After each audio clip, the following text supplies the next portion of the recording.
I guess I will start now.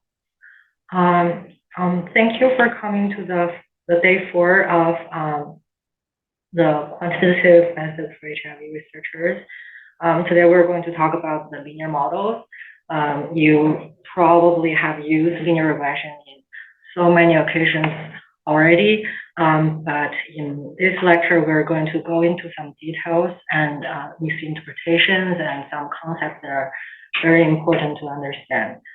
So briefly, to go over the objectives today. Hi. You haven't missed anything important. So we're first going to go over the model assumption of linear regression, how to implement using R, how to make the how to obtain the estimate and the interval confidence intervals and p-values, and how to make predictions. And then we'll talk about diagnostics of linear models that include the evaluation of model assumptions and detection of outliers. And then we'll dive into how are treated categorical variables behind stage, because normally when you use it, you just put in the data as categorical variables, like several categories, but R actually calculates them in numbers. So how is that computed in the backstage? That's what we're going to talk about. And then interaction effect. I've seen a lot of people getting confused between interaction and correlation. So we're going to really clarify that and let you get a sense of what interaction effect really means. The data set we're going to illustrate the concept is, I think you have already gone over this in one of the previous lectures. It is the primary, so the data set we're going to use includes 3 elements. The first element is the metadata that includes all the patient information, and the behavioral risk data that includes several variables that are related to how risky that are related to the behavioral risk of that person. So like how many partners do you have, whether you use any protection or not. And then there's another data set that is the immune data, which is the T cell and gamma data.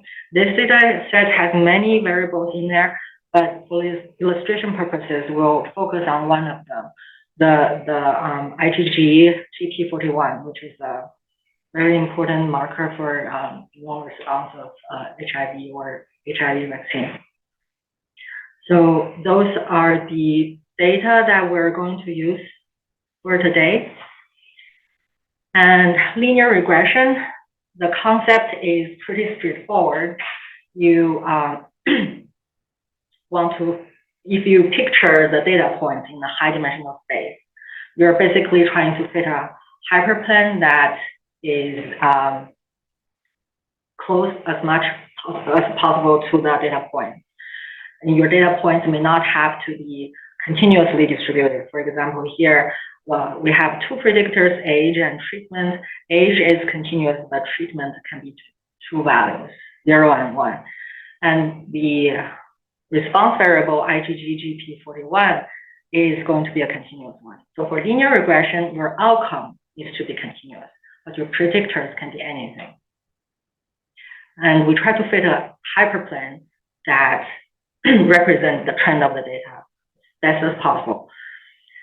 So for the following of the lecture, we are going to use these notations: the Y for the outcome, X for the predictors, also known as covariates, and the P as the number of predictors, the subscript I for the subject, and the J for the predictors.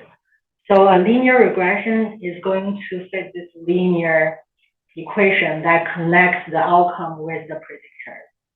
It is not exactly equal because there's an error term here. It means that even if you know all the value of the X, your Y is not fixed. It can still have some randomness in there. It can come from the other sources of variation. The other sources of variation is captured in this error term. And if you have you don't have to go over this matrix format of the. Normally, you don't use this format, but if you gather all of the X into a matrix, that matrix is also called the design matrix. So if in the future you run into any more complicated regression models, and when they mention design matrix, you know what it is. It is just a matrix formed by the X. The interpretation of the regression coefficients is sort of straightforward. The beta zero here intercept is not used very often because it is the estimated value of y when the other x are zero. So that may not be feasible. So this coefficient is rarely interpreted. But the other coefficients, they represent the effect of their corresponding predictors. For example, if we're focused on the first predictor, then beta 1 is the expected change in y if you increase x1 by 1 unit. This 1 unit depends on the scale of your x1. If your x1 is height in inches, you have one value of beta 1. If your x1 is height in centimeters, it's another value. Your regression model will be the same. You will have the same p-value, but your estimate will be slightly different. It's just a scaling of the unit. And when I was saying the increase of x1, you have to remember that the other x need to be kept constant. If the other x changes, then increase x1 by 1 unit doesn't exactly make y change by beta 1. So beta 1 is the effect of x1 when you keep the other things constant. That also may not be feasible in real life because some of your predictors may be correlated. You may be able to increase x1 by 1 unit. You may not be able to keep the other predictors unchanged because they tend to change together. This is something we call collinearity, and it can cause a lot of problems for linear models. So when you run your linear models, be careful when you have multiple predictors that are very similar, representing very similar information. If one predictor is like a noisy version of another one, if they're closely related, then the interpretation of each of the predictors can be a little difficult because you cannot keep one constant while changing the other. You just get rid of one of them. Right. You typically don't want to include a lot of things that are very correlated. If they are correlated and you don't want to miss any information, you can aggregate them using something like PCA or like manual addition, some aggregation effort to reduce them into one predictor. If you adjust for different predictors, you can imagine that your coefficients will change. So, for example, if I do a regression of the IgG antibody against treatment, that's going to give me one coefficient. But if I also adjust for their behavior risk, then the coefficient may change. Because if you don't adjust for those covariates, it's actually averaging out them. If you adjust for them, you are trying to control for the effect of that added predictor. When you interpret those coefficients, make sure you also mention what other predictors you're adjusting for. In this model setting, there are a few assumptions. One is the linearity assumption. It's a linear model, so y is a linear function of your x. If you want to model something that is y dependent on the log of the summation of this, or the exponential of some summation of this, or something else, then you need to use a fancier model.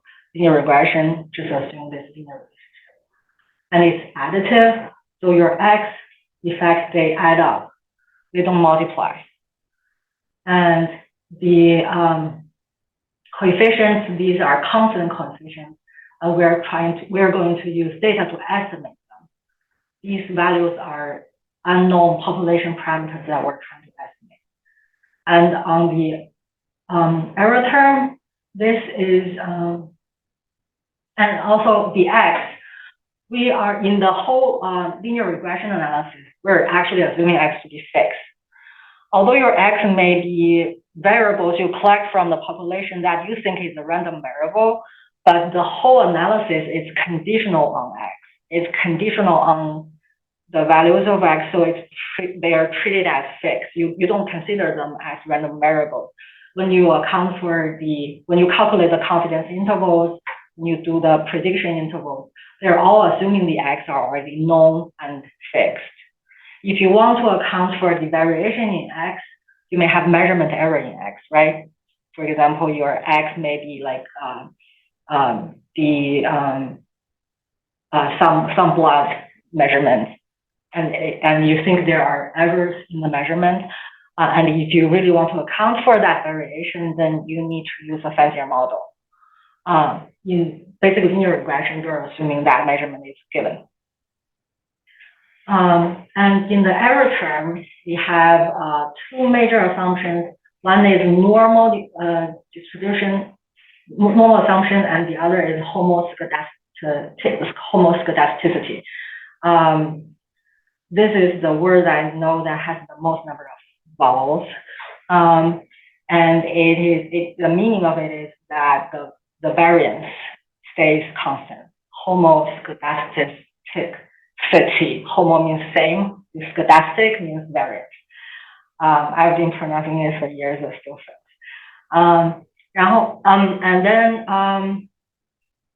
these assumptions, they are essential for the inference of the parameters. For example, the confidence intervals and prediction intervals. If these are really violated, your intervals may not be valid. So later on, we'll talk about how to diagnose the model and see what happens if these are violated. When we try to estimate, so this is our model, and we'll plug in the y and x to estimate the beta, but this is not solving just one equation. It's you have n sample points that you need to consider together. So the method to estimate these betas is something called least square. So suppose we only have one x, one y, then each of these dots is one data point. We're trying to draw one straight line here. This line can be anywhere, but we're trying to find one that has the green lines squared, summed up to be the smallest. So it's going to consider every member of this data set. And this is important to know because later on, when we talk about outliers, you will see that the points on the two ends generally have more leverage on the regression line. So this vertical distance sum of squares is the one that we're trying to minimize. And when we minimize the squared term, it's called least square.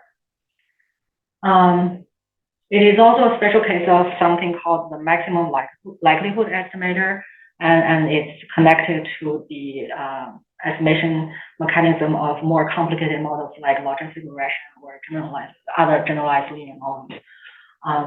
But most people are not going to dive that far. And then for our data set, we're going to see what the outputs look like. We have the IgG, GP41, the treatment indicator 0 and 1, and the age. These are the three variables we're going to just use for illustration purposes. And the output here shows one coefficient for each predictor.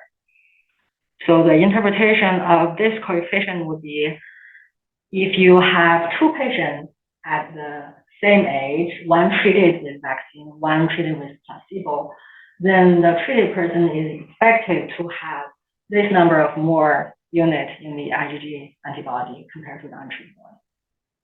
It's like expected increase. It's not exact because different patients can react differently.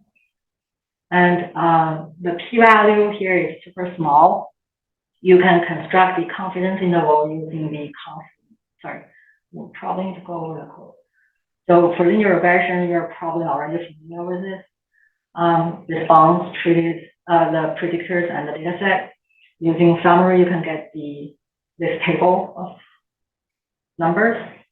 And if you use the confidence function on the LM output, you can specify the level of your confidence interval, and you will get the confidence interval for each coefficient. And these confidence intervals can be used for hypothesis testing for these type of formats. The first format is the two-sided test.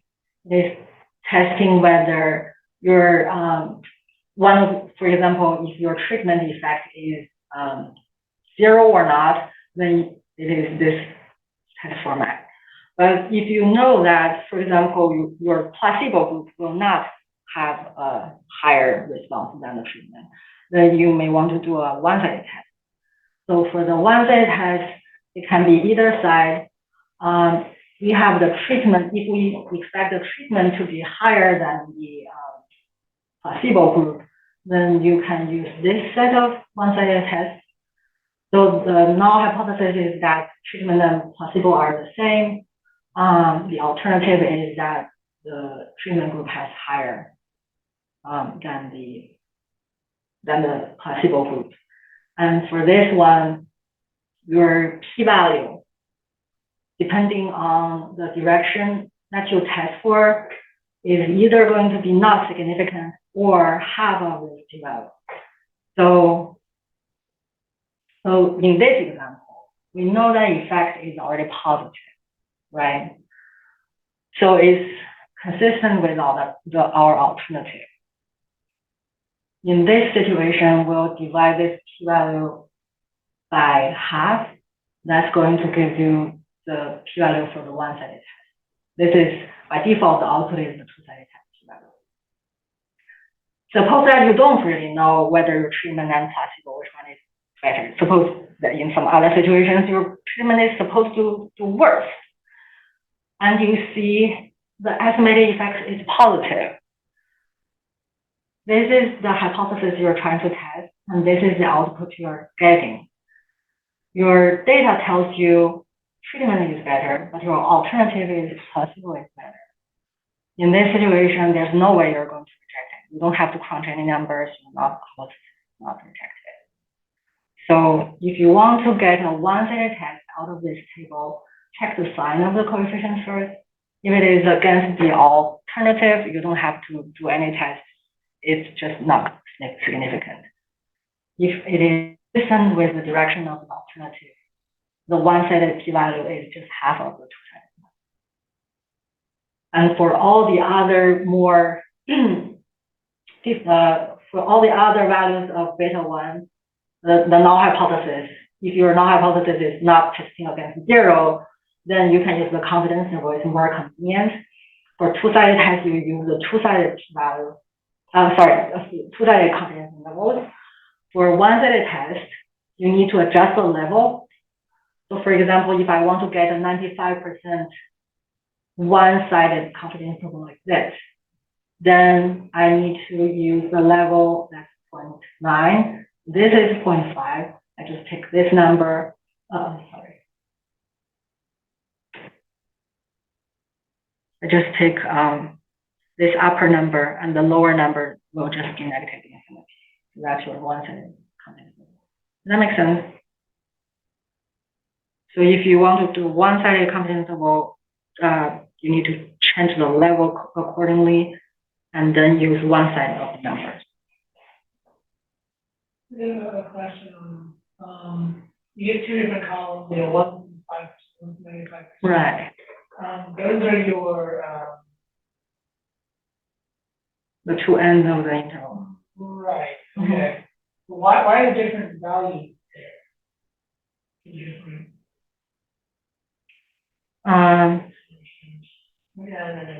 You mean why this output is different from this?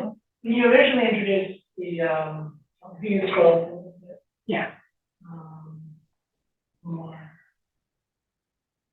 Right, I mean, this is the estimated standard deviation, right, is that what it's showing? This one, yes.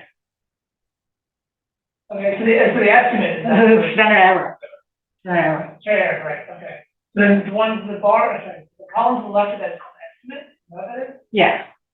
Okay, If you really want to crunch numbers, it's going to be this plus minus the Right. quant. I'm assuming the other ones were estimates.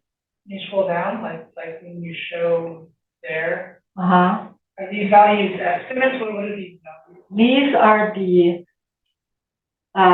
not the estimate of the center, it's the estimate of the two ends of the intervals. Oh, okay. Yeah. So if you check that number above, 4.92 is exactly in the middle of those two numbers.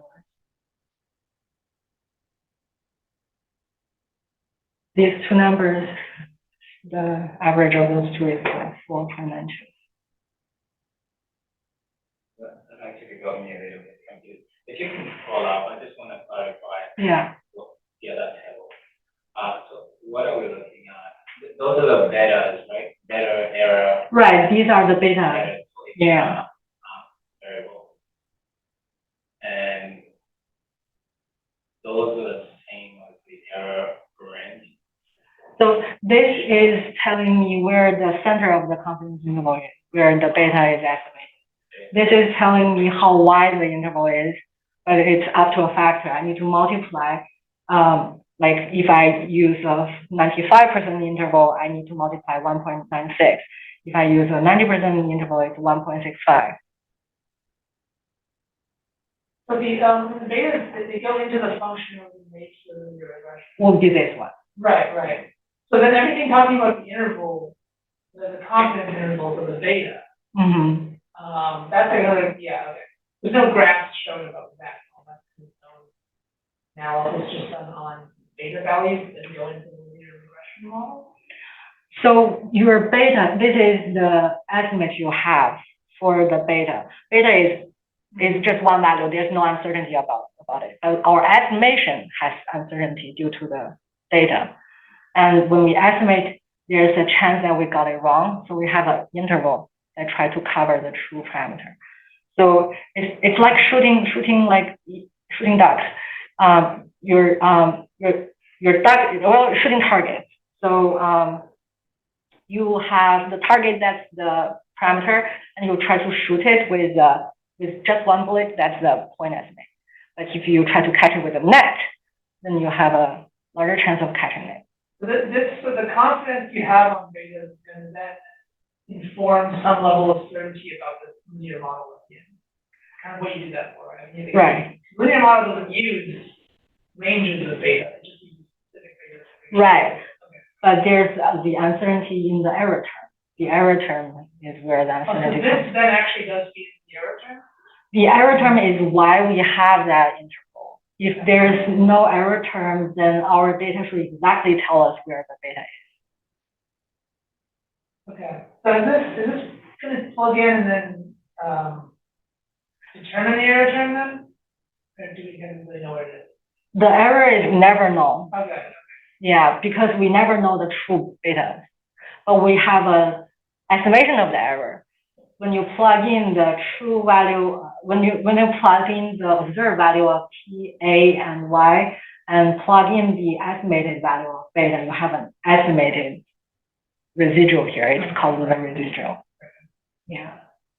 And that is what we have in the second column, right? Right. This is where all the randomness come in. That's a very good question.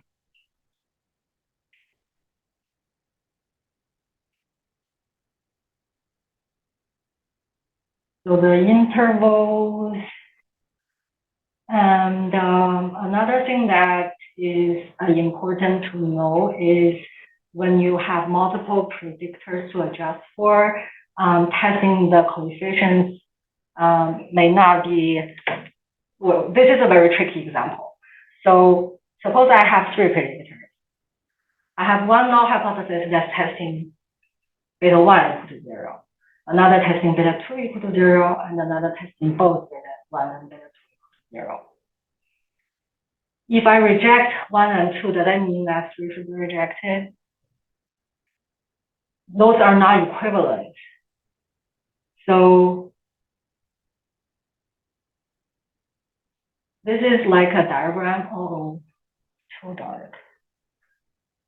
So this is, suppose all the information variation in y is in the square, and x1, x2, x3 each capture some information in x, but they also have some overlaps. If you test beta 1 equal to 0, it means this chunk is 0. Testing beta 2 is this chunk. Because you're adjusting for the other predictors, so you're just testing the standalone part of x1 and x2. But if you're trying to test beta 1 and beta 2 equal to 0 simultaneously, you're only adjusting for beta 3. So this red chunk has one extra part. That's the overlap between x1 and x2. So if you really want to test beta 1 and beta 2 equal to 0, do not use those two separately. Combine those two tests into this one, because combining 1 and 2 is not equivalent to 3. What kind of situation may make you do that?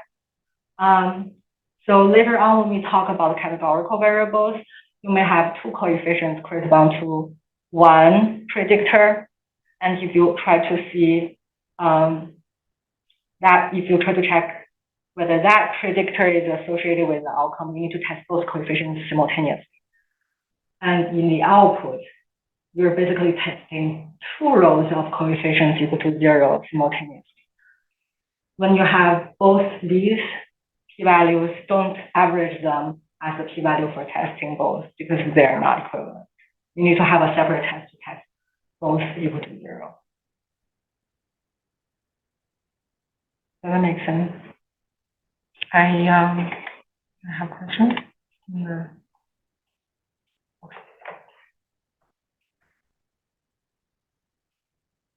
And prediction. There are two types of prediction in linear models.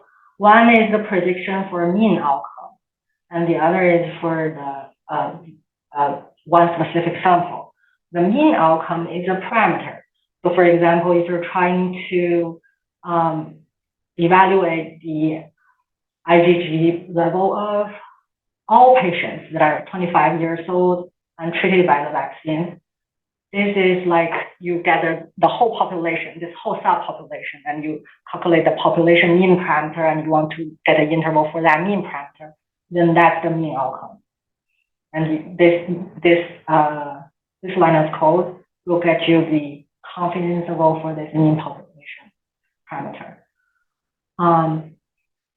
But if you have one given patient and you're trying to see for this specific patient, what is the range of IgG value that it is going to fall into? Suppose this patient is also 25 and treated with vaccine. What is the most likely range for the IgG value for this patient? Then you would use the interval equal to predict. If you look at the value, you are going to have exactly the same center of the interval, but the prediction interval is much wider than the mean outcome interval. Because for this one, you're trying to capture something that's averaged out over the whole population of 25-year-old and treated by the vaccine. This is trying to just predict on one patient, and that patient may vary a lot around this population mean. So this one is wider because it also accounts for the variation in a single patient. This one doesn't have the variation in a single patient. It's like a confidence interval for a parameter. It's capturing the mean outcome. So if you have one 25-year-old and one 30-year-old, if you're trying to compare like a population of 25-year-olds and 30-year-olds, then this is something you want to compare them between. This is just capturing one patient.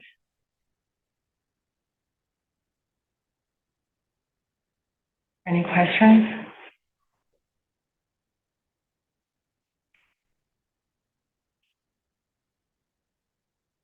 So that's the estimation and prediction and confidence intervals for linear regression. For the diagnosis, how many of you have seen this diagnosis plot before? Have you? Okay. I think some people probably have seen the QQ plot before, right?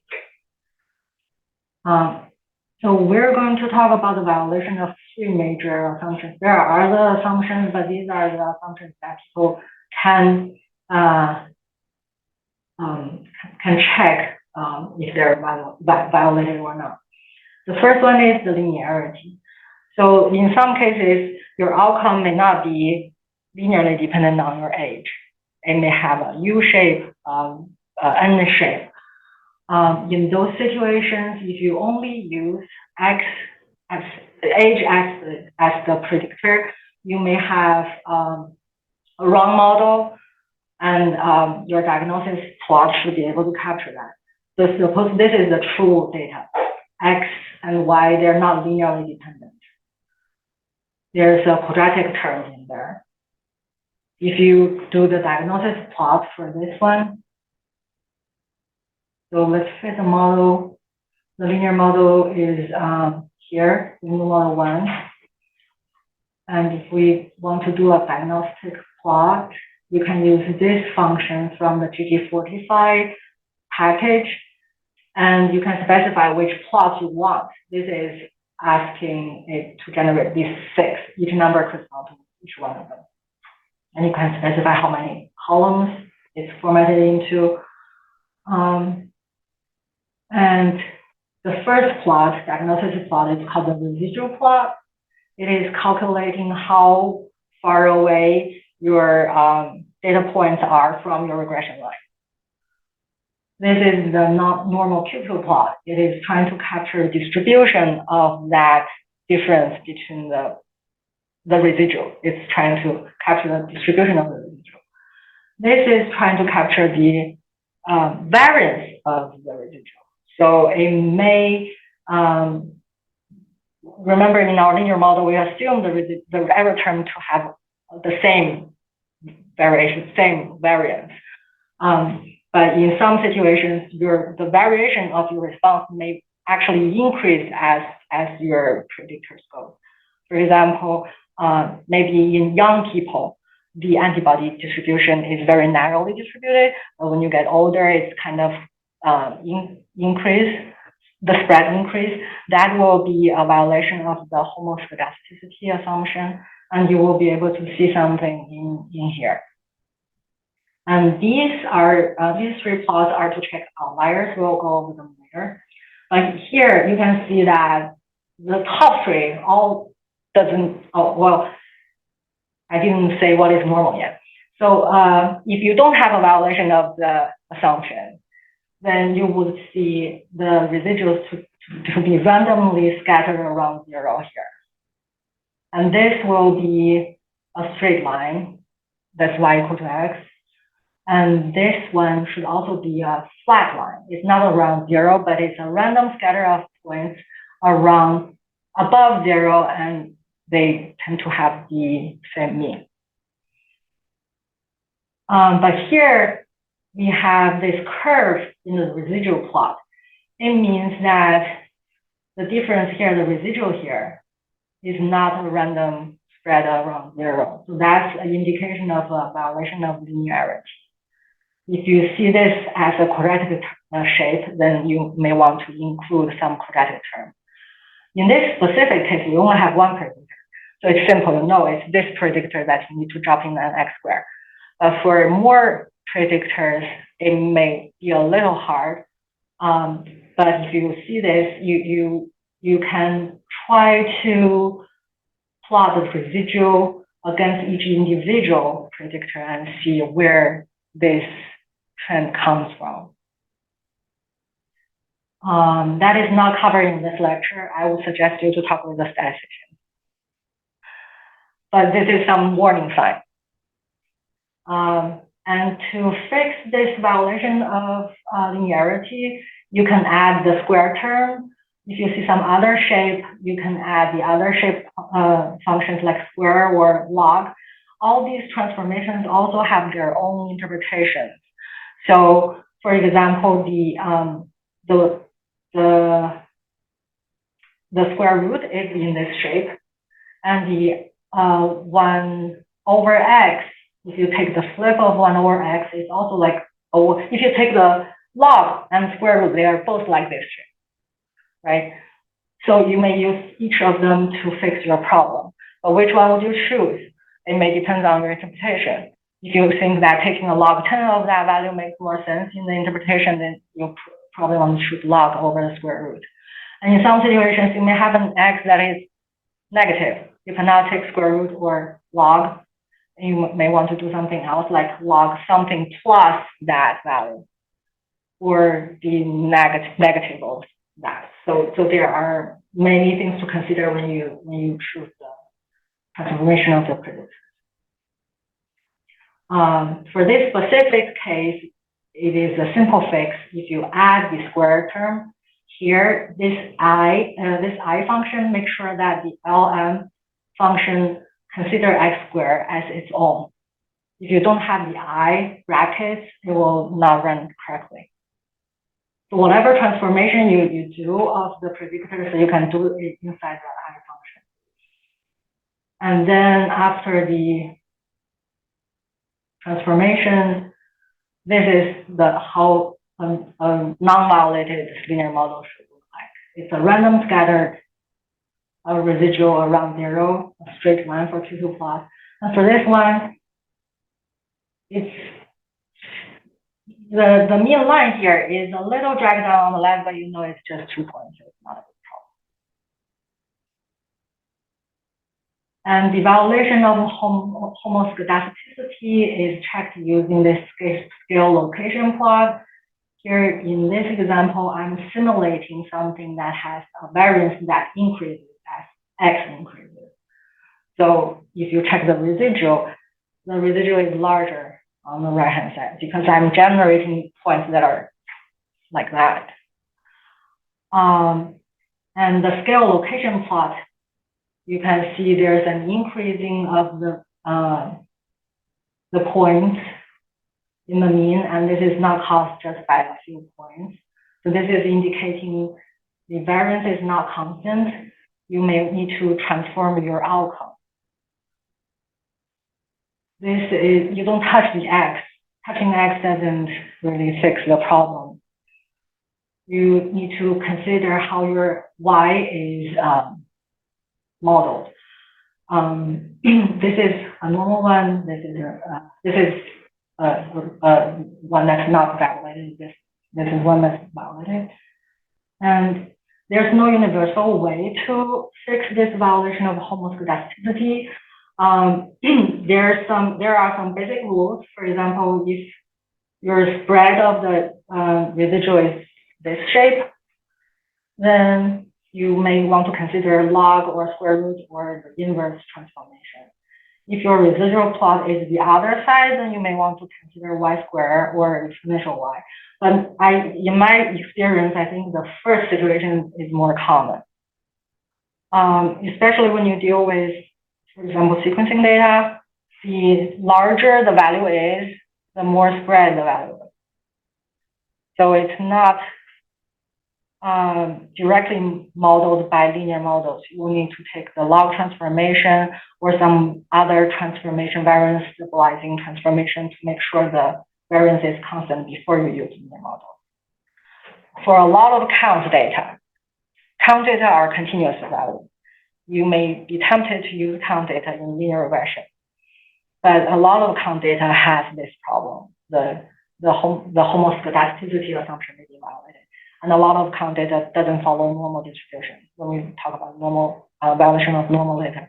So when you use count data as the outcome, be careful about you need to check the diagnosis plot. If they're violated, you should probably consider log transformation. And log counts is generally easier to interpret as well. Why is this fixed by a function on the y instead of a function on, just changing the beta, or adding the term. Yeah. Cause like, okay, so when you say it's spread out like that, that's sort of referring to like the f of x being the y-axis? Is that kind of? Right. Okay. So imagine this plot having like That's residuals, right? Yeah, So that's picture, residual. like, yeah, you just blunt it a little bit. sure, okay, so that's the case there, then, wouldn't there be a function that you could, I'm curious, why, isn't there a function you could apply to x that mutes it or something as it increases? Does that make sense, or like? Yeah.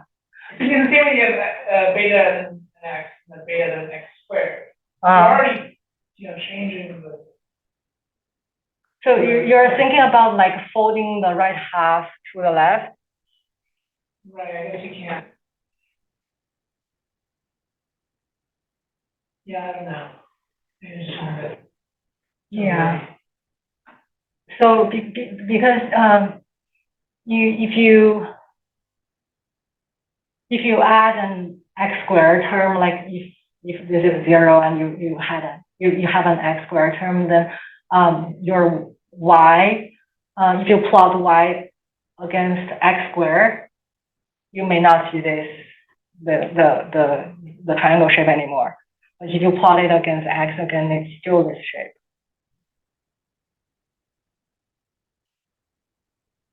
Okay, yeah. So the key is that your variance of your measurement error in the model is dependent on one of the x.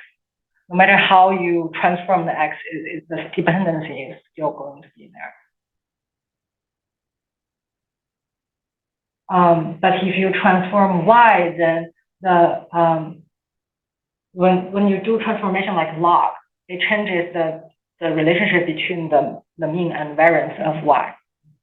So it can mitigate this problem a little bit, but not always.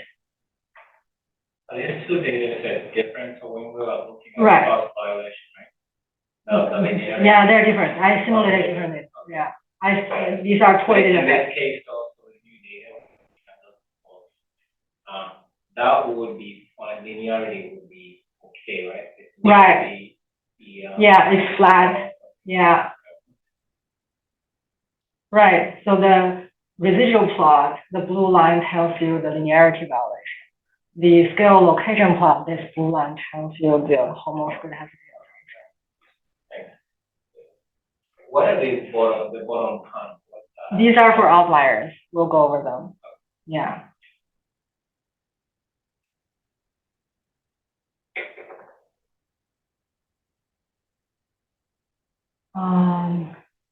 And for this specific one, I generated the data in this way. The true model is y is 1.5x plus the error term, but the error term is dependent on the x value.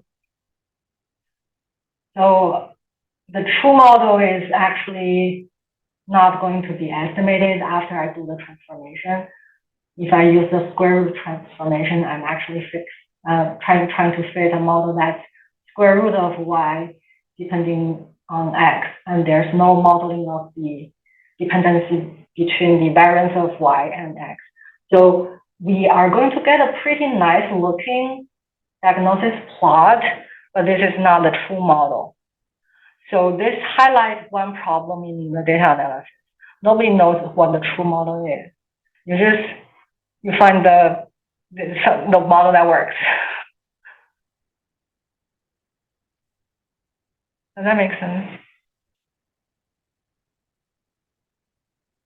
So using the square root x, this is okay. The Q plot is also okay. Scale location plot is flat now. It is not perfect, but using simple linear regression model, we cannot estimate the true model. within our limited set of tools, this is the best we can do.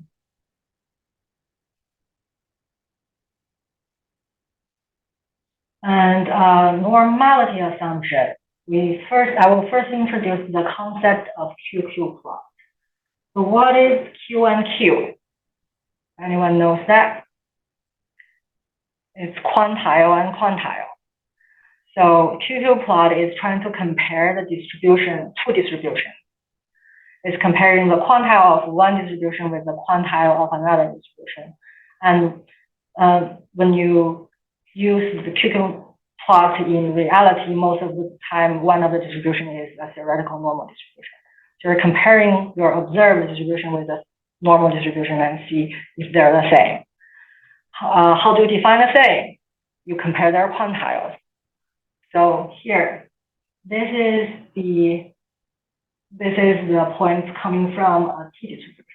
This is from a normal distribution. And I rank the value of all of the data points from the smallest to the largest. If you compare those two, you can see that the t distribution has more values on the two ends. It's more heavy-tailed than the normal distribution. So this goes, when you're at -4, you still have a lot of numbers. But for this one, -4 is very rare to see. And QQ plot will compare the quantile of these two. So this is the 10% quantile, 30, 50, 70, and 90. I'm trying to get the quantile for all of those values for each distribution. The 50 quantile for both of them are 0, but the 10% quantile for t distribution is much smaller than the 10% quantile for normal distribution. So if you plot this quantile against this quantile, and you plot for all of those red points, it will form this QQ plot. On the X, we have the normal quantile. On the Y, we have the t distribution quantile. Suppose this is the 10% quantile. This is a much smaller value in t distribution than normal distribution. And for the 90% quantile, it is also much larger in the t distribution than the normal distribution.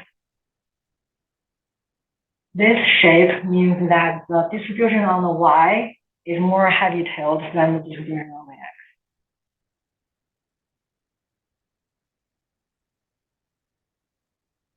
But if they're the same distribution, they should have the same quantile. All the points will fall onto this straight line. You don't have to remember what shapes correspond to which one. You can always refer them back to the lecture notes. But I'm trying to let you guys know why you need to have the points on the straight line. And if you have just a few points that are away, you might be okay because those are just outliers.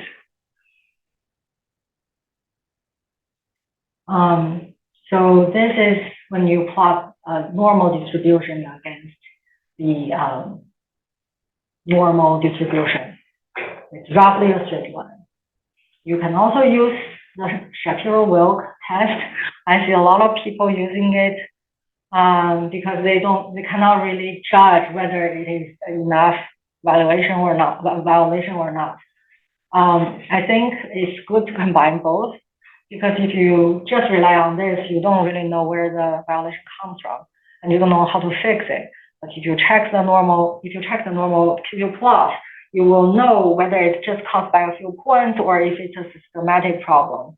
Is it because of your small sample size or a few outliers, or do you need to do a transformation of the response variable? So here I have 3 examples of the violation of normality. The first one is the heavy tail distribution. If you run a t distribution against a normal distribution, this is the shape you will see. It's an S shape. You will see one end on the bottom, the other end on the top. This is more commonly seen in Kahn's distribution. you have a larger, fatter tail on the right, but barely anything on the left, you will have a U-shaped Q plot. This is less seen. It's a C-shaped Q plot. It means the tail on the left is fatter. So this indicates that maybe you need to do some transformation of the data so that it looks more normal. So for the top one, the S shape, you probably need a fancier model. If it is not caused by a few data points, then you probably need a fancier model than linear regression. But if you only have one or two that's causing a problem, you might be fine just throwing them away. If you have a const data like this, log transformation, square root, or inverse will fix some of the problem. If you have a left tail here, then these transformations may help you. But again, doing transformations may fix one violation and introduce violation in the other one. So if you cannot really make the sheet balanced, then you probably need to try a fancier model. And a lot of times, you just have to do what you have to do. So when you log transform the data. Yeah. Oh.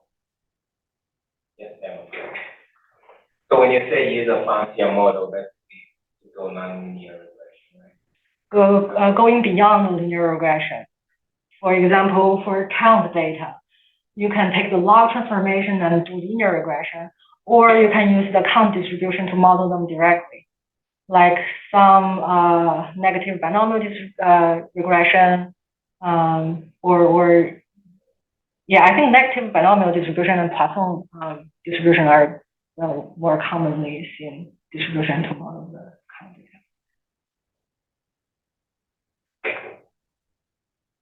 Yeah, but the linear model has a lot of flexibility, and you can add on different terms like random effect and different things, high-dimensional models.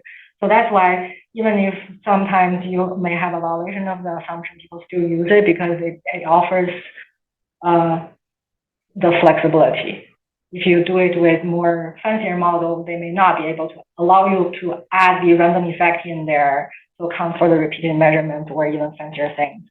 So you have a trade-off. Either you violate the normal assumption or you violate some other thing. There is really no perfect, in some situations there's really no perfect solution.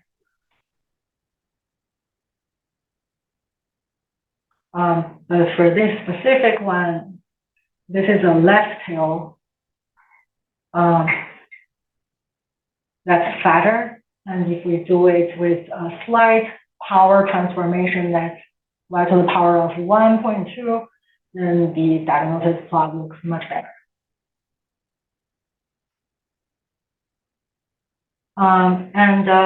One thing I want to mention is that when you check for normality of the response, it's tempting to do a Q plot of the y directly.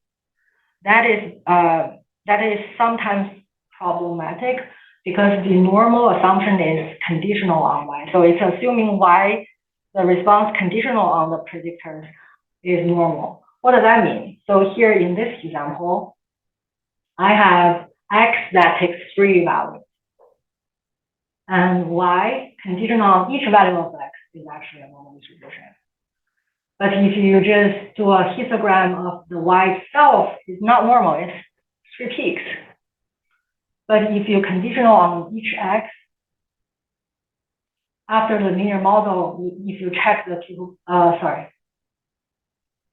I don't have the model run. But if you do run the model, it's actually going to be the model assumption is not violated because conditional on each x, this is a normal distribution. This is another normal distribution. The y is a mixture of normal distribution conditional on x. So this is actually holding the assumption, a normal assumption. And when you plot the Q plot on Y alone, you may worry, but it turns out it's just a conditional normal distribution on X. Any questions about this part? So when you check for normal Q plot, you can check them alone, but that's not necessarily a violation of the linear regression assumption. Now, for our specific data set, our outcome is the IgG response, and we're trying to regress it on age, and let's see what the diagnostic response looks like. The residual is pretty fine, it's flat. The scale location plot is a little increased in the lower end. It means that the variance of the Y is slightly larger if your age is younger. And if you look at the Q plot, this bunch of points is flat. It looks really weird. This is actually because of the way we measure the IgG value, because when you measure them, there's a detection threshold.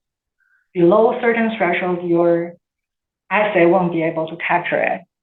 So it will just give you a 0. Your distribution is truncated on the lower end. And when you do the log transformation of that value, you normally would add a pseudo number before you take the log transformation, because you cannot do log 0. You have to do log something plus on it. So those artifacts is reflected here. So there's nothing you can do about the transformation of the Y, because that's how your data look like. You ignore those and just assume that it possibly on the normality, right? Right, or if you're really concerned, in the future, well, I think there will be better models, but right now there are 0 inflated normal distribution. So it's assuming your response to be a normal distribution, but with a peak on the 0. Those kind of things can be used to model this data. But those models are more complicated to implement, and it doesn't have a lot of flexibility. So if you don't have a very complicated design, you may be able to go with those models. But if your design is complicated, if you have repeated measurements, if you have high dimensionality, then you may not be able to use this model. Yeah, but a lot of people just go with it because it's an artifact of the response. And there are better ways to impute those zeros. In the most simple case, you impute the zeros with 1. You do the log 1 plus transformation. But in some other situations, you may have other antibody values that you can use to impute those 0 values. And you may not replace all the 0 with 1. You can replace them with different values based on the other measurements.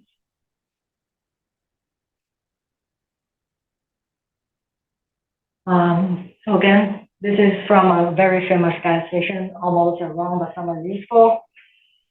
And if your focus is not on the interpretation of the model, but more on the prediction, then there's less concern over these. Because imagine you're using neural network or other black box machine learning models. You don't really know what's going inside. You just throw the numbers in and spit the prediction out. There's really no model assumptions in many of those methods.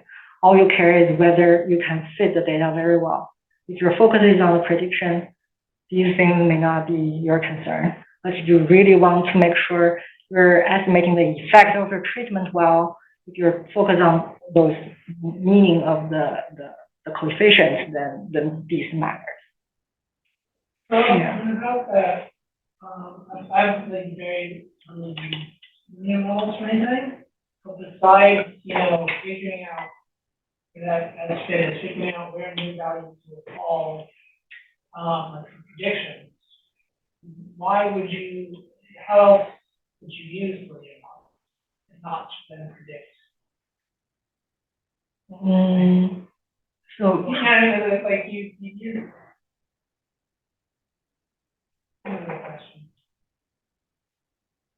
So I mean, you have data and then you make a linear model of that data, Mm-hmm. right? You then do that so that you can predict your data, or the kind of. Many people use linear models not to predict, they, Right, yeah. in correlation.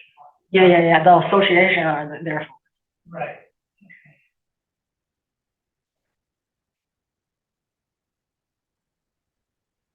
So the bottom, we're going to talk about the bottom three plots. Do you guys want to take a short break or, yeah, it's 1 hour already.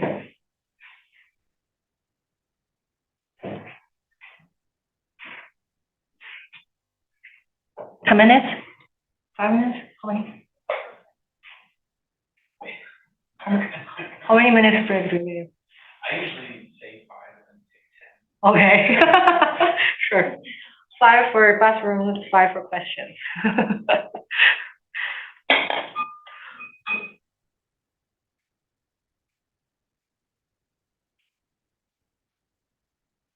So let's keep on going. I just discovered a little typo in my notes, so I updated. I just updated on GitLab. It's regarding the outliers, and we're going to talk about. So here, this should be yi, not yi hat. No, notice both yi hat. What I mean is that this is the residual, the observed value of your point, the difference between the observed value and the regression line. So the outliers can be detected mainly using 3 measures: the residual, the Cook's distance, and the leverage. The Cook's distance defined will tell you what are the influence of each data point. So how is that measured? You fit the regression with all of the data, and you fit the regression with one sample removed, and you compare the 2 regression residuals and see how different they are. If removing 1 point change your regression line a lot, then that distance is going to be big. So Cook's distance measures how much your regression line is going to change if you remove 1 data point. You have 1 Cook's distance for each individual data point. And mathematically, if you read it out, it is actually a combination of contribution from the residual and something we call the leverage. The leverage is how far away this data point is from its mean. So it's going to be measuring how far away they are in terms of x. So if a point has very extreme values in the predictor, then it's a high leverage point. So these points, the 1, 2, the red points, and the 5, 6, 7, 8, those are high leverage points. Regardless of your y, they're just really extreme values in x, and they're high leverage points. And then there will be the outliers in y. So the x values are in the good range, but your y value is very different. Those are the outliers in y. Those will be captured by the residuals. These will be captured by the leverage. And if you just fit if you fit a regression with all of the data points, you will have this blue line. And if you remove all of the high leverage data points, you will have the red line. So you can see that removing these 2 and these 2 will have a big change on regression, but removing these 2 may not. So those are going to be captured in the Cook's distance. I think it's probably easier if you check the diagnosis plot here. So this is the diagnosis plot from the G45. It labels the outliers by its own standard. You can change the threshold, but it doesn't label all of the ones that you think are the outliers. There's another way to make this diagnosis plot, which is using the R default plot. So you have the linear model. This is the output of LM function.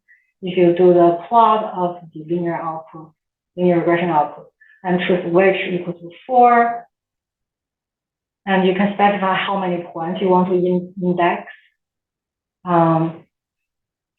This will give you the plot for the which equal to 4 will give you the Cook's distance, and which equal to 5 will give you the residual against leverage. Those are the main information you need to identify the outliers.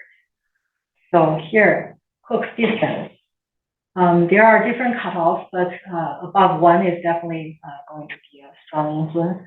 If you see a few of the points standing out against the background, then those are probably your influential points. It means that removing those data points will have a high impact on regression estimate. The residual and leverage on the X, this is the measuring the leverage. Majority of them do not have a high leverage because their predictor values are in the middle. But if your predictor values are very extreme in some data points, they will show up here on the right. And residual, if your residual is very large, it means that the point is above or below the regression line by a lot. Those will be captured by the Y here. So any points that really stand out in this diagnosis plot, you would want to consider them. And here, one thing that we can deal with is the high leverage, and it is a very important thing that we need to consider, because the high leverage point, they generally, so if your X is not very extreme, then and your number of data points is not very low, if your sample size is not very low, then these outliers may not have a big impact. But the high leverage point, so what did I say? So if your Y is an outlier, but your X is not an outlier, the impact is not that big. But if your X is an outlier and your Y is an outlier as well, then the impact is much bigger. Because if you look at the Cook's distance, this is the impact of removing your data point on the regression line. It's a combination of the residual and the leverage. And this term is more dramatic. Its impact, the shape of this function is much more dramatic than this shape. So the impact is actually more dependent on the leverage than the residual. Your X, when you collect your data, pay attention to the range of X you're using. For example, in one of the studies that I ran into, they measure one variable, that's the number of kids in one household. They're trying to see the risk of some respiratory virus infection, and the more kids you have in the household, the more likely you get infected. And they actually define that variable as like I think it was the number of kids below a certain age. But in one household, there are more number of kids than the number of kids you can biologically give birth to in that period. So there may be a logging error in there, or maybe they adopt kids, or maybe it's a multi-family household. You don't really know. But those are going to be the outliers that have big impact on your regression model, because those X are too extreme. So you may be able to fix those X outliers by just truncating on them. So for that analysis, I just truncate the number of kids at a certain value so that I don't have to lose those outlier samples.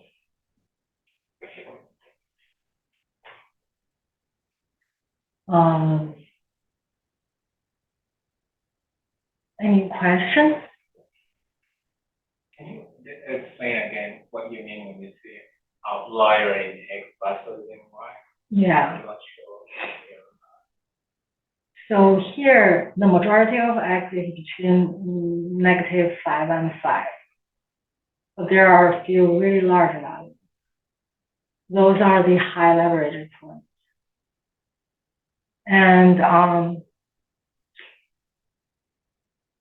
if you remove these four high leverage points, you will have a very different regression line, the red one. And those are also high leverage points, but if your regression line happens to lie on those, you don't see a big residual, but they're still highly influential. So you would want to pay attention to the high leverage points, regardless of whether the residual is high or not.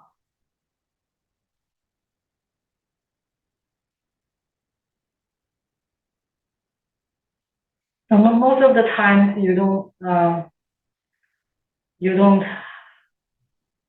have to, you probably need to throw away some of the outliers if you have a reasonable sample size. It's a safer approach to throw away the outliers. But for high leverage points, you may be able to save some of them by making a more reasonable definition of your predictor variable, like truncating. Because remember, we don't assume any distribution on X. X can be anything. It can be count data, it can be truncated, it can be binary, it can be continuous. The only normal assumption we have is on Y. But if your X has too many extreme values, if you have like X that's like a heavy tail distribution, you may feel like your high leverage point is too many. In those situations, you may want to transform the X so that you don't have too many extreme values, like a log transformation of the count. Suppose you're using sequencing read count as the predictor.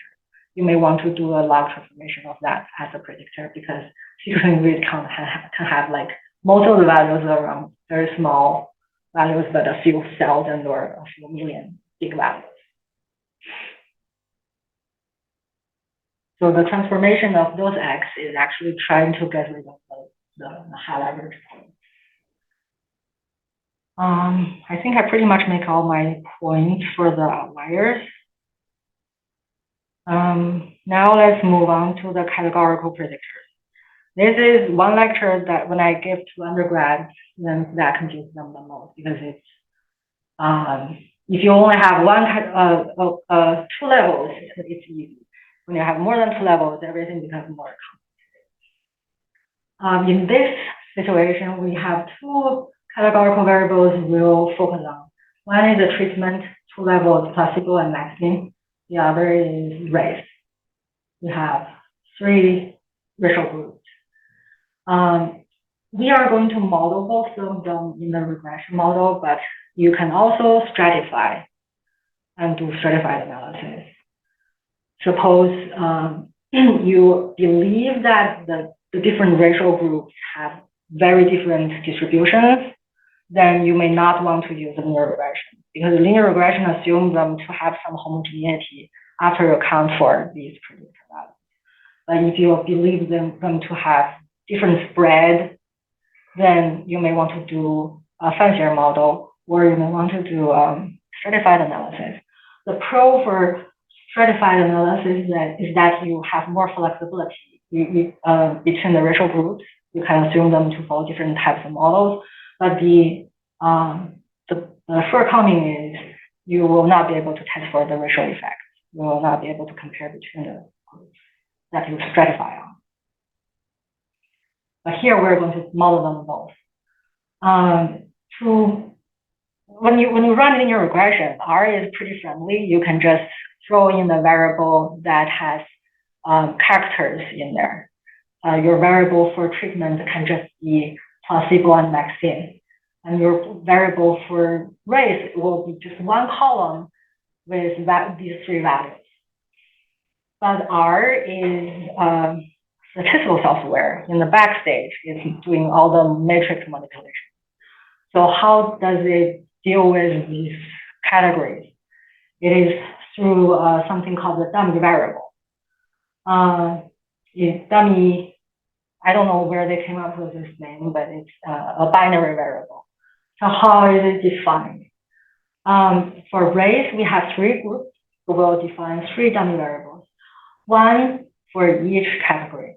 It's an indicator for each race.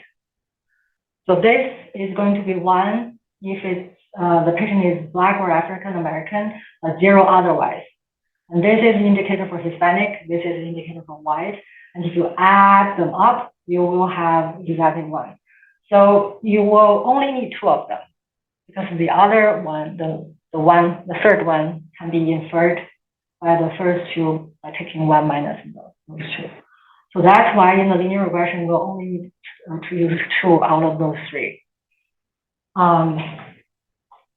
In your application, you don't need to do this dummy variable formation. R does it for you. But this is why if you do a linear regression on race, you will end up with 2 coefficients. Because R transforms it into 2 of those dummy variables and provide 1 coefficient for each of the dummy variables. So here we're going to use both the race and treatment and age as predictors. You can see that this age is just continuous predictor. It has 1 coefficient. The treatment is 1 and 0, so it only has 1 coefficient. For race, we're using the second and the third as the in the design matrix. So you will have a coefficient for Hispanic and a coefficient for white. But where is the coefficient for Black? It's actually the baseline, it's the reference level. So you don't have an effect for Hispanic alone. You have to do it in comparison with some other groups. And that baseline, that reference group, is the one that we left out. If you want to use white as the reference group, you would have these 2 in the model. And all your comparison is in reference to white. And the choice of the reference group doesn't affect your interpretation for linear regression. For simple linear regression that we're talking about today, you can use whatever reference level you want. Your conclusion will not change. It's just the way you extract those coefficients will be different, but the conclusion is the same. But for more complicated models, they may have a little bit of tweak here and there, so your conclusion may change slightly if you use different reference groups. So in my experience, when we use high-dimensional regression model like Lasso, or if you use DESeq for the sequencing data, those will not be invariant to the choice of your reference group. And in those situations, you would want to use a reference group that is meaningful. For example, placebo is generally a more meaningful reference group. And you compare if you have 2 different treatments, 1 placebo group, you compare 2 treatments to the placebo. The placebo is chosen as reference. For other variables, the choice may not be very obvious. So you will have to make your own decisions. The conclusion is going to be slightly different, but if your effect is strong enough, it shouldn't affect much. It's just if you decide to compare, for example, white and Black, and you use Black as the reference, you get 1 p-value. And you use Black as the other group as the reference, and you get another p-value. Those p-values are not the same, and you panic. Which one should I use? Don't panic. You just need to use one of them. It doesn't matter. It's not because you did something wrong. So here, the unused dummy variable is the reference, is the baseline. If you change it, suppose that we rewrite this regression model. Instead of using 2 and 3, we use 1 and 2. Then it will just do like this. It's just some algebra, but you can see that the coefficients are connected. So if you estimate using one way, you can get estimates in the other way just by doing some algebra.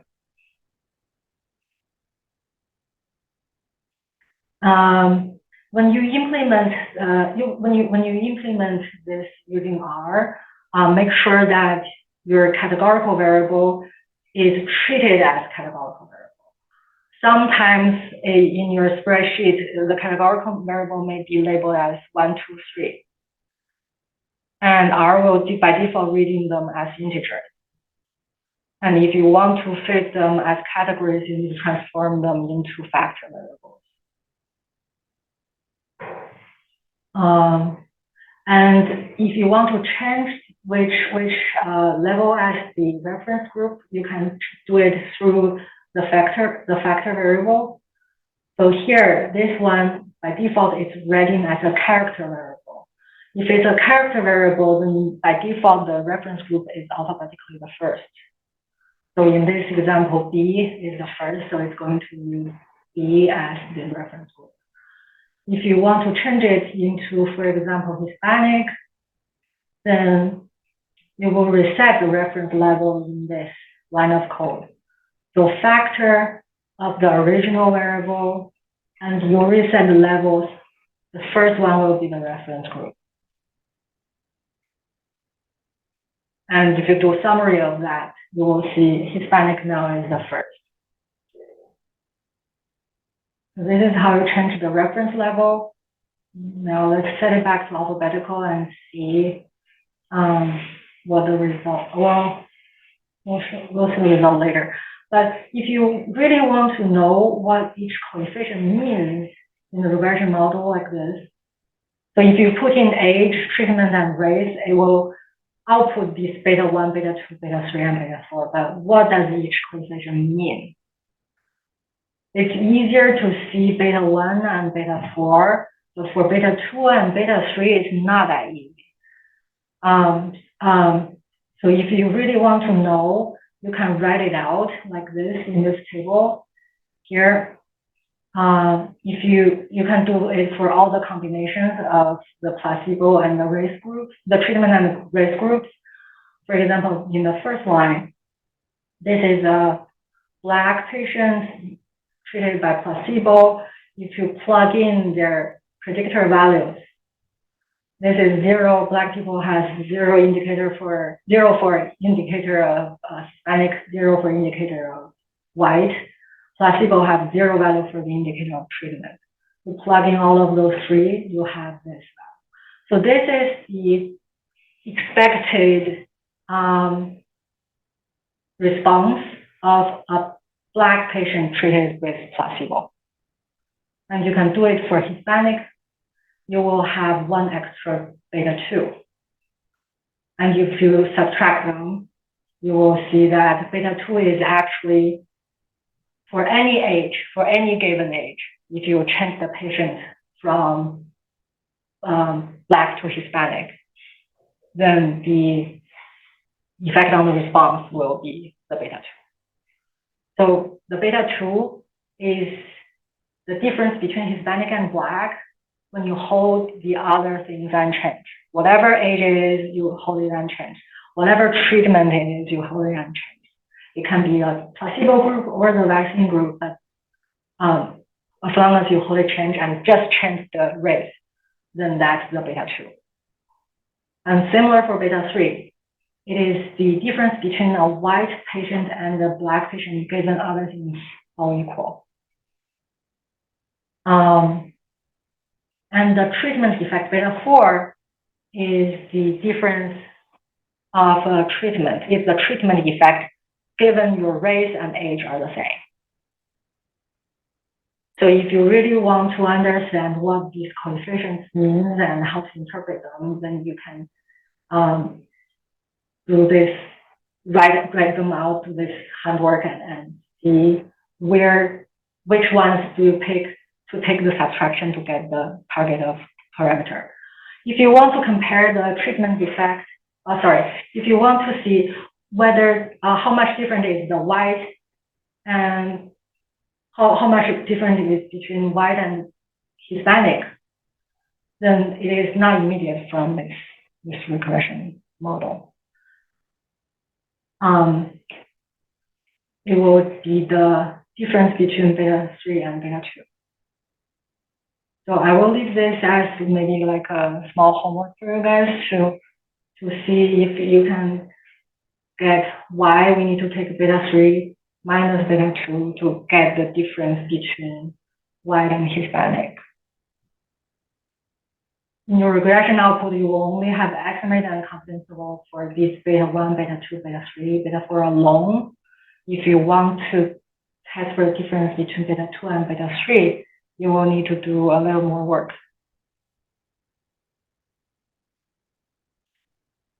So here, this is the output. This is the coefficient for age.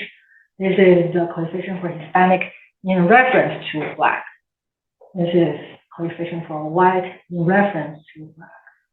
So they each have, so this one is significant.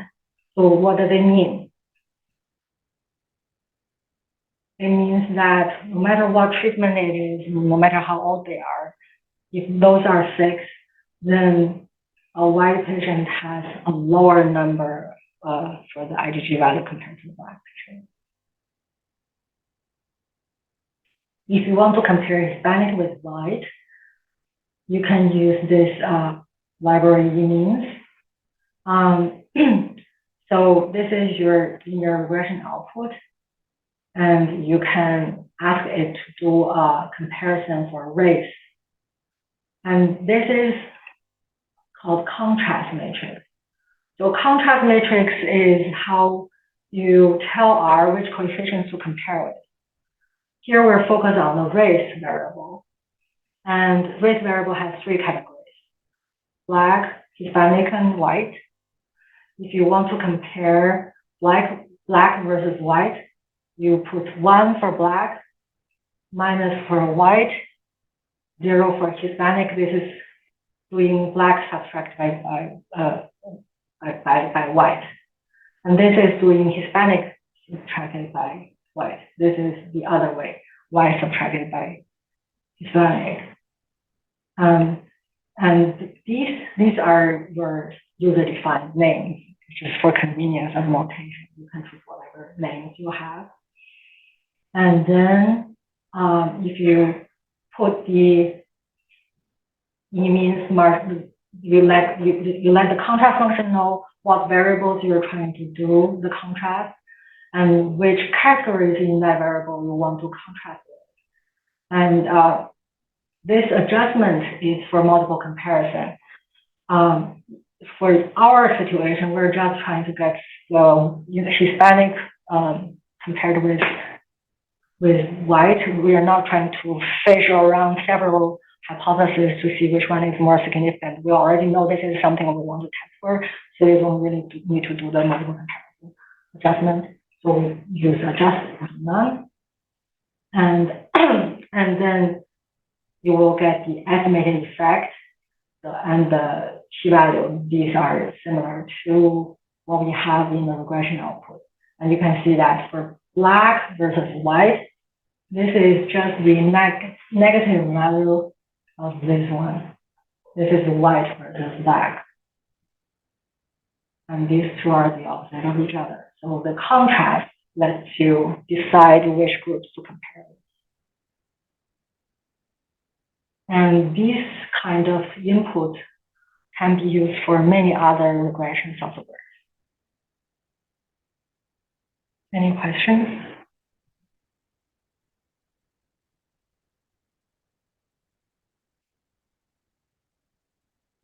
So in order to test for the significance of a categorical variable, suppose we want to see if race is associated with the IgG response when you adjust for treatment and age, then you need to test for both rows equal to 0. This is what I talked about earlier. You cannot average out those two values. You have to form a test that jointly tests those two values equal to 0. And how can we do that? You will fit one model. You will have a full model. Full model has race in there, age, race, treatment all in there. And you will have a submodel. The smaller model will have race removed. And you will compare those two models and see which one fits the data better. If the two models are not too different from each other, then race is not associated with the outcome. If the two models are very different, if we remove race and the model becomes a lot different, and that's an indication of race associated with the outcome. So that's the philosophy of this test. You would use a ANOVA function to compare the full model and the model without race, and see if the difference is dramatic enough for you to declare a significance. And here the degree of freedom is 2 because we have 3 categories, 2 dummy variables. This test is always going to be F test. It's always positive value. You will never see negative value in here because this test is a like one-sided test. So it's testing whether those 2 dummy variables are associated with Y or not, but it's not going to give you a direction.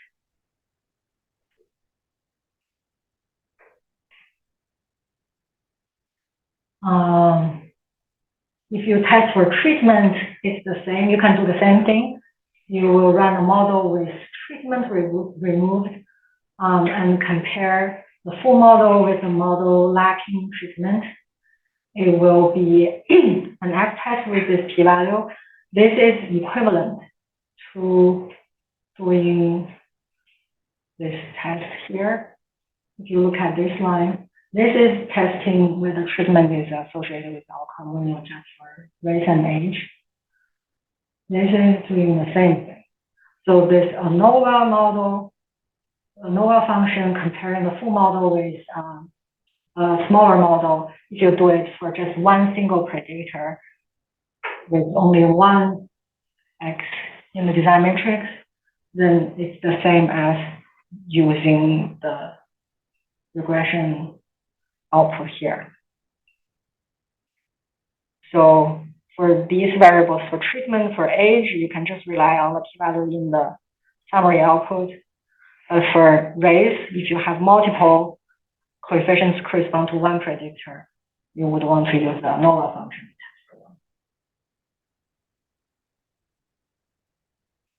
Any questions?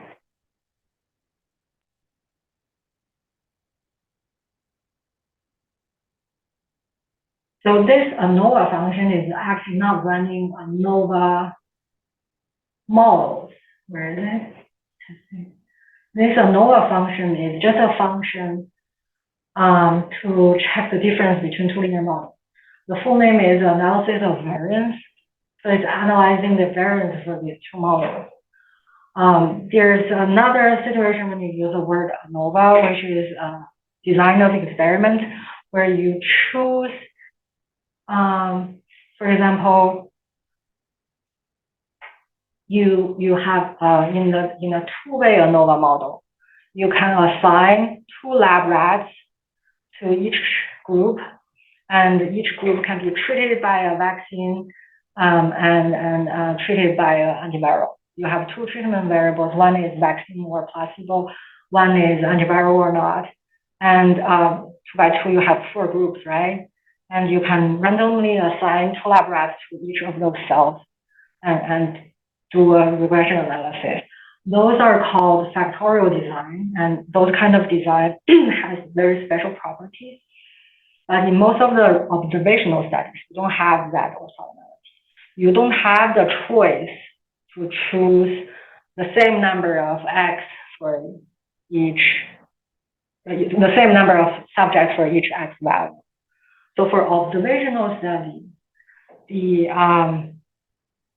ANOVA, you should be careful about using ANOVA techniques to your data.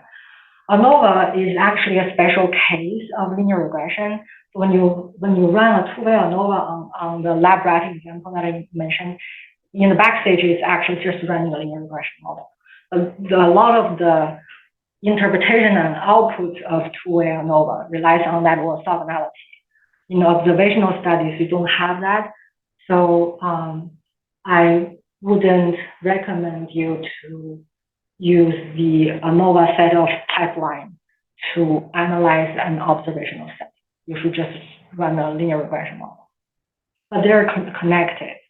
If you do have a cleanly designed experiment where you have the same number of subjects for each cell, then you will be able to do a lot of group comparisons and analysis of variance that are specific to those designs.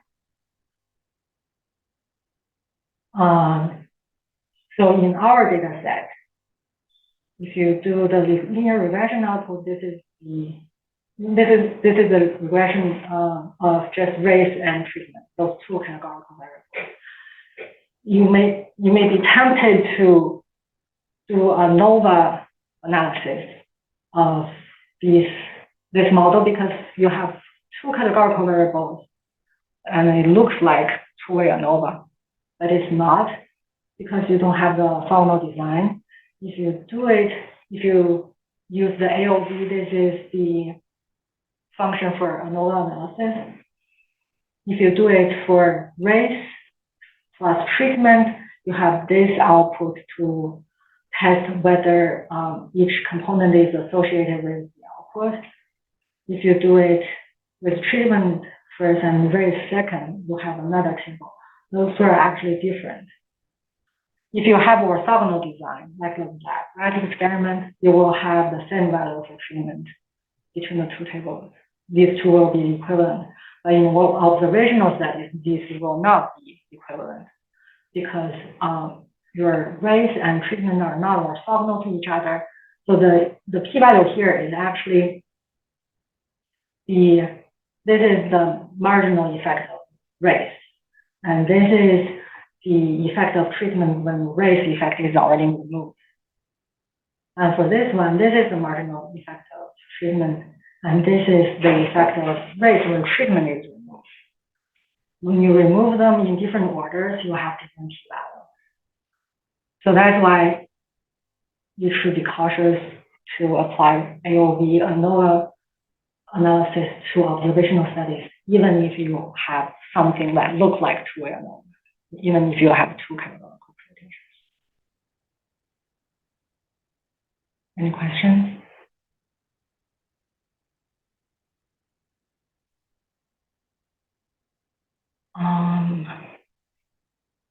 And the last thing I want to cover is the interaction effect. The interaction effect has, so what does it mean by interaction?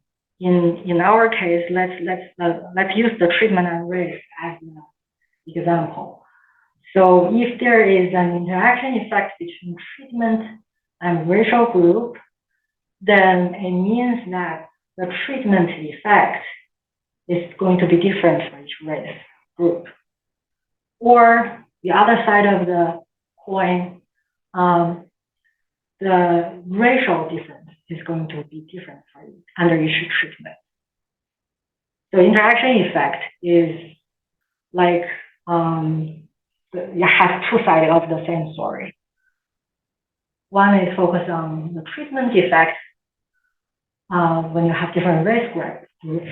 The other is focused on the racial effect when you have different treatments. So this is called the interaction plot. Interaction plot has three variables in there. Y is your response variable. X is one of the categorical variables.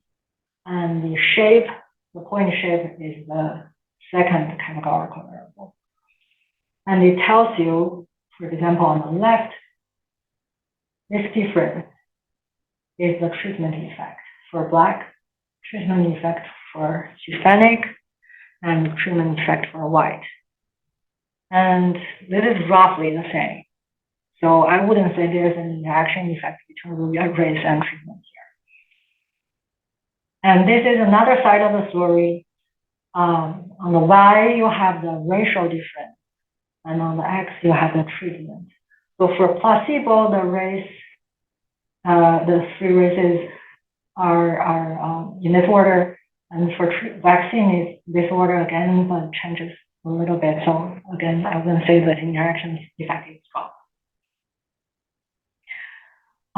And you can also use box plot to tell you whether that, because the interaction plot only gives you that center point, but if you want to make sure the spread is also accounted for, you can use box plot.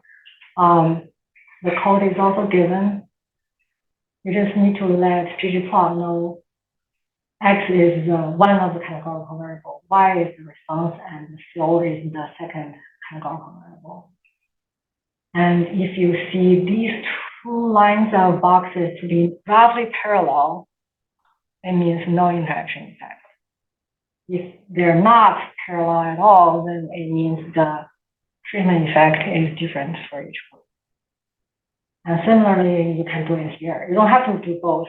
Do the one that makes the most sense to you. Two sides of the story, one side is going to make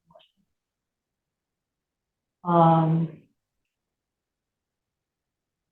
And if you have two variables, one is if you want to talk about interaction effect between a continuous predictor like age and the categorical variable like treatment, then it's essentially the same. So if there's an interaction effect between those two, it means that the treatment effect is going to be different for each age. It may be larger for older people or younger or stronger for younger people. And on the other side, you can say that the increase in age is going to cause different effects for different treatment groups. For example, here in the placebo group, the age may not be very associated with response. But in the treatment group, age may be a strong factor. So that means there is an interaction effect between the treatment and the age. So if you expect the effect of one predictor to be different when you have different values for the other predictor, then those two have interaction effect, and you would want to model that in your linear regression. How do we model it? We're still going to use a simplified case, just age, racial group, treatment, and now we're modeling the interaction between race and treatment. You can see that I'm just multiplying those two together. This is how R treated. And because we have three categories for race, you have two interaction terms corresponding to the two dummy variables for race. And again, this is just like a small practice for you. If you write this regression, you can write what is the expected IgG value for each of these combinations and see again, when you're contrasting two different groups, what is going to be the number, which coefficients are involved in each difference. If you compare this table with the table I showed you earlier, you will see how the interaction terms come into the play. I think we may have some time left after I finish the slide, so I may be able to go over that together. And in the regression output, you don't have to do the dirty work. You just need to let R know that you want to do the interaction effect by multiplying those two. Make sure those two, if you have categorical variables, make sure R treat them as categorical variables. If race is numbered as 1, 2, 3, and you don't let R know, it will only have one variable for race and one variable for the interaction effect. And here we have two. So interaction effect will be very hard to interpret because if you look at this number, if it is significant, what does it say? For me, I always go back to this table. You will be able to see which this number corresponds to the difference of which two groups. For this specific case, I'm going to tweak the data I tweak the data such that the Hispanic group has a smaller treatment effect. I subtract 3 from it. And now this is the interaction plot. They're not parallel anymore. You can see the treatment effect is smaller in Hispanic. And the regression output reflects that. Box plot also not parallel anymore, right? So this is interaction effect. And the regression output, this is a significant p-value. I subtracted 3. The estimate is 2.5. It's close. So this coefficient is actually under the, let's go back to this plot. It's going to help you. So that is going to be the Hispanic versus Black difference under the, it's going to be the difference between placebo and vaccine. And then you take the difference of that difference. So interaction effect is the difference of difference. First, you take the difference between vaccine and placebo, you get this distance, this distance, those are the treatment effects. And the two differences difference. The difference of those two differences is the interaction effect. The minus 2.5 that we got from the regression is capturing this difference of differences. If there's no interaction effect, then the difference should be the same. It's a tongue twister, difference of differences. I want to see the significance of the difference between Hispanic and White just algebra. Right. Yes. Or if you really want to focus on that, you can rerun the model with the white as the reference group. I always find that to be the simplest. It's easier than using contrast.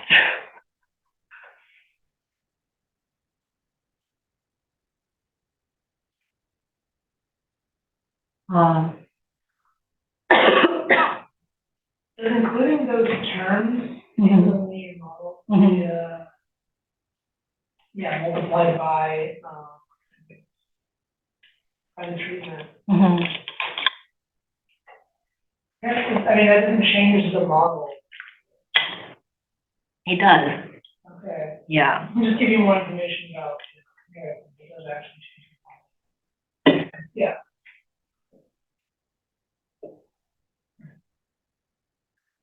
It does change the model.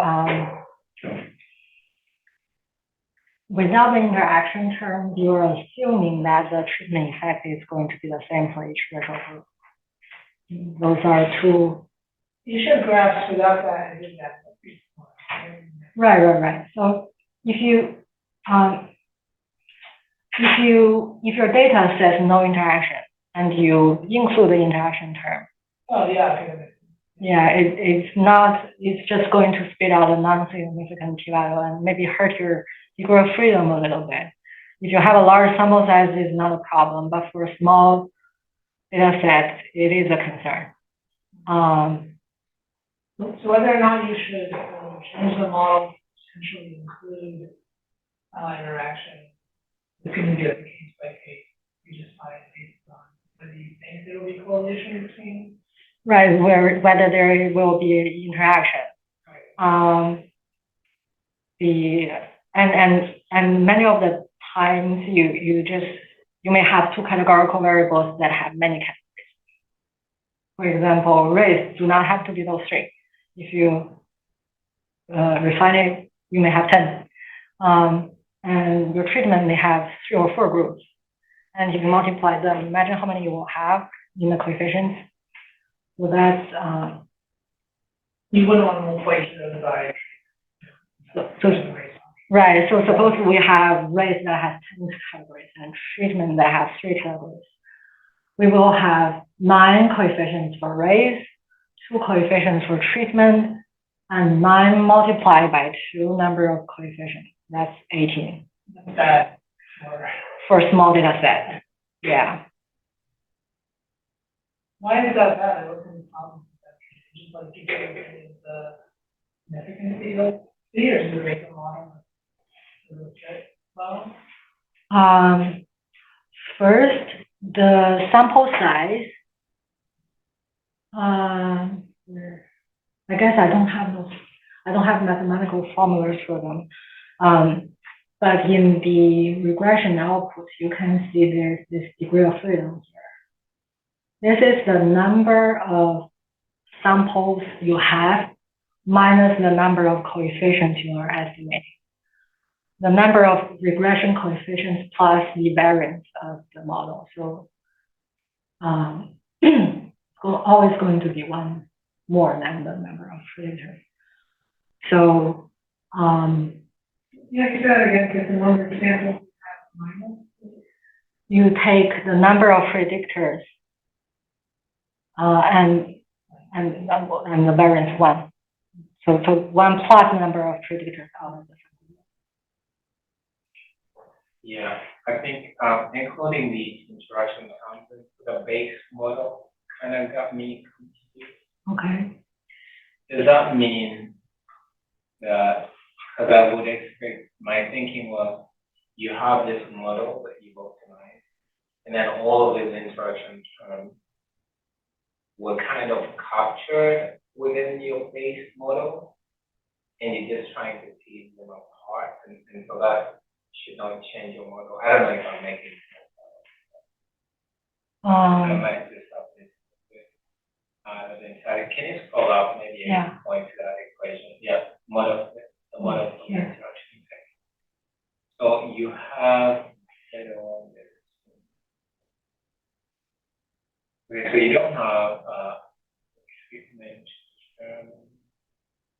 You have the treatment, treatment rate. Yeah. I think the idea is if you don't have to multiply treatment by each rate term, if you compare the function sort of each thing, and they're not like tied together, but adding in multiply, like tangling those two things together. Right.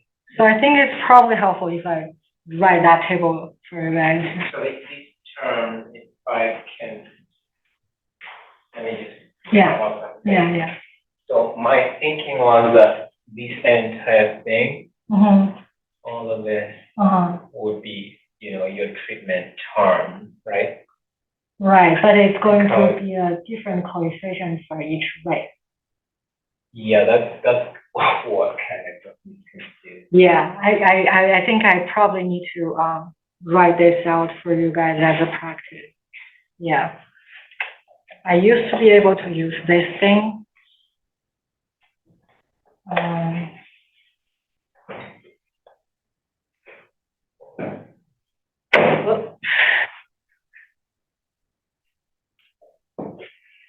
Is master math?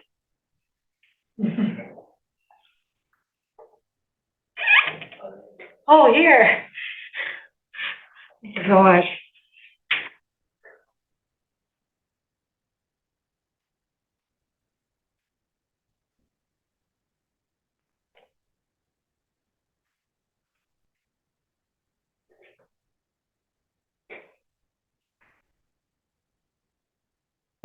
We should be able to. Oh. Yeah. This is awesome. Thank you.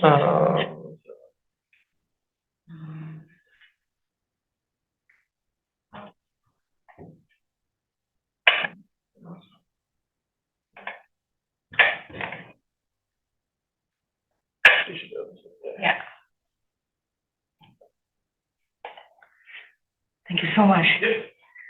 So for the placebo group, we have treatment equal to 0. For the vaccine group, we have treatment equal to 1. And for black, we have 0, 0. For Hispanic, we have 1, 0. For white, we have 0, 1. And our equation is y equal to beta 0, beta 1, H, beta 2, Hispanic indicator,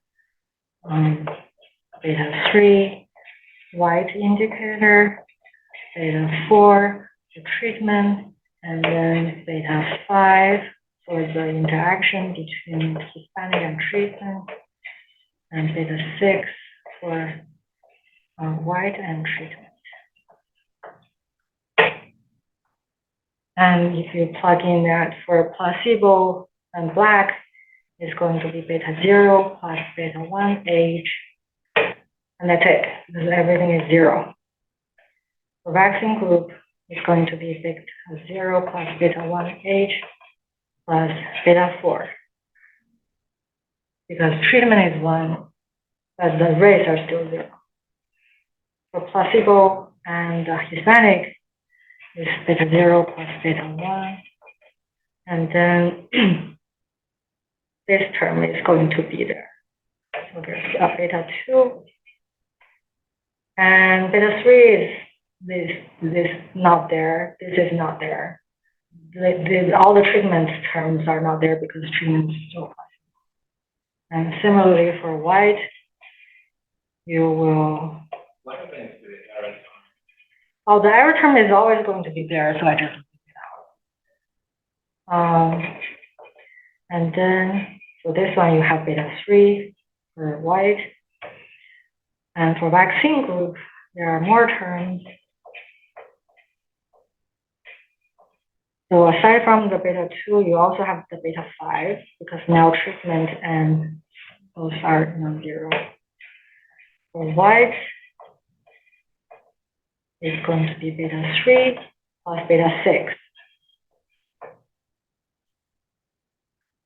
So if you want to interpret each coefficient, for example, beta 2, let's number them. This is 1, 2, 3, 4, 5, 6.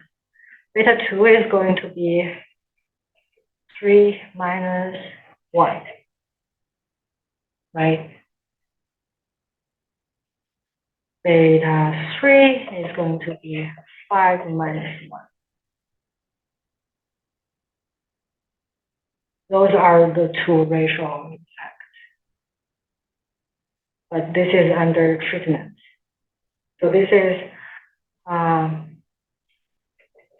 Hispanic minus black, conditional on treatment, conditional on placebo. This is white minus black, conditional on placebo. And if you do 4 minus 2, you have beta 2 plus beta 5 minus, wait, I think I left beta 4 here. They should both have beta 4. So this is going to be 4 minus 2. This is going to be 6 minus 2. This is Hispanic minus black given treatment. This is white minus black given treatment.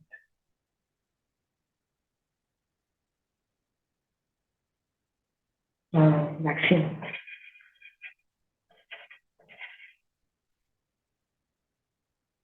So now you can see the racial effect under the placebo. This racial effect under placebo and the racial effect under the vaccine are different. And the difference is captured by the beta 5 and beta 6.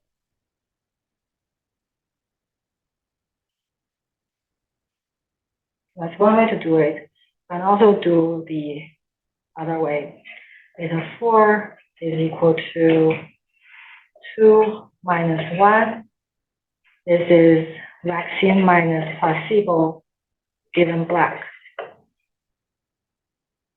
And if you do 4 minus 3, that's going to be beta 5 minus, do I have everything right? Yeah, beta 4 plus beta 5 is going to be 4 minus 3. This is the vaccine minus placebo under Hispanic. And then beta 4 plus beta 6 is going to be 6 minus 5. That's the vaccine minus placebo given white. So these three lines are the treatment effect for each visual group.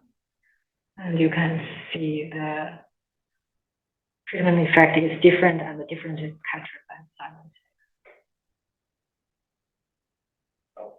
Yeah.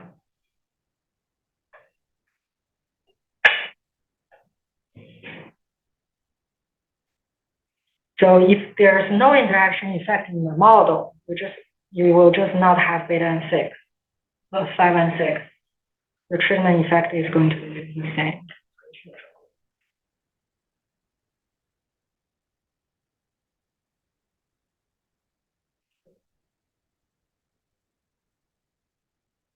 Does that, you might have more questions?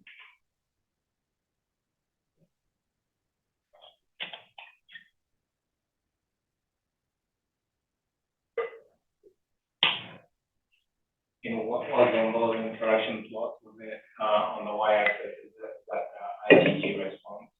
Yeah.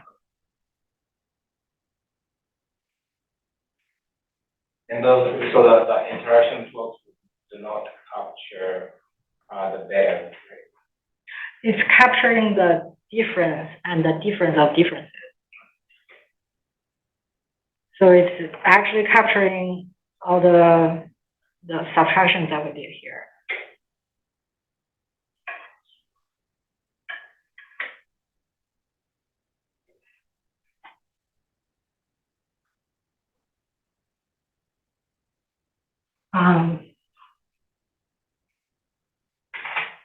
Wow.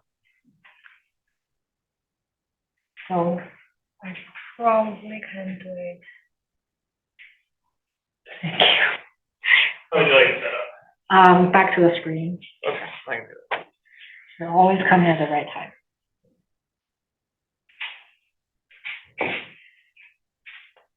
Thank you. So that's the modeling of interaction effect. You see, when we talk about it, we're always talking about the IgG. IgG is part of the interaction effect. There's another term called correlation. Correlation is something that only concerns 2 variables, not 3 variables. In the interaction plot, interaction effect, you have 3 variables in the play. 2 predictors, 1 outcome. A correlation only deals with two variables. So you may have 2 variables that are correlated but having no interaction effect on the outcome, or you may have 2 variables that are not correlated but having interaction effect. For example, in our case, you would want to randomize the experiment such that the treatment is randomly assigned in each racial group, right? So there shouldn't be any correlation between race and treatment, but they can have an interaction effect that I will need to here. And in some cases, you may have a strong correlation but no interaction effect. For example, you can have someone's BMI in the model, and you can have that someone's parents' BMI in the model. And if obesity runs in the family, then your parents' BMI and your BMI should be strongly correlated. But they may not have an interaction effect.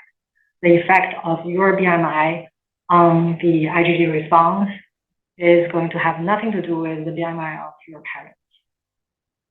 So whether your dad is fat or not may not have any effect on your BMI's effect on the IgG response. But those 2 are correlated. So correlation and association and interaction are very different concepts. In many of the design of experiments, you would choose the like the lab experiment, the rat experiments that I talked about, if you assign two mice in each of these four groups, vaccine or not, antiviral or not, then you will have a orthogonal design.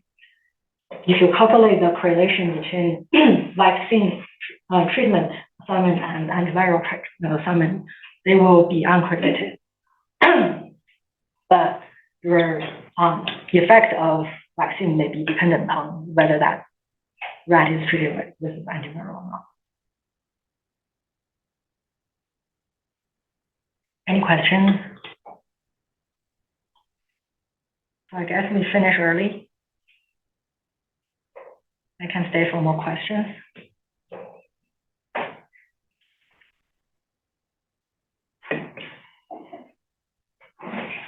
Thank you very much. Thank you for coming.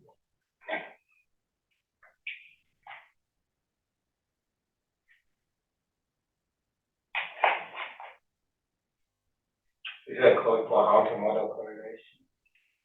No, this is still the model for the interaction effect. I didn't put any correlation code in there, but if you want to check the correlation, you can use the R function, COR. And there's another function called COR.test. It's going to give you the p-value for the correlation test. And there are many types of correlation. There's the Pearson correlation, which is the most commonly used, but it's susceptible to outliers. And there's a Spearman rank correlation that doesn't really matter if you transform the data into, if you do any monotone transformation of the data. So those non-parametric correlations are less impacted by outliers.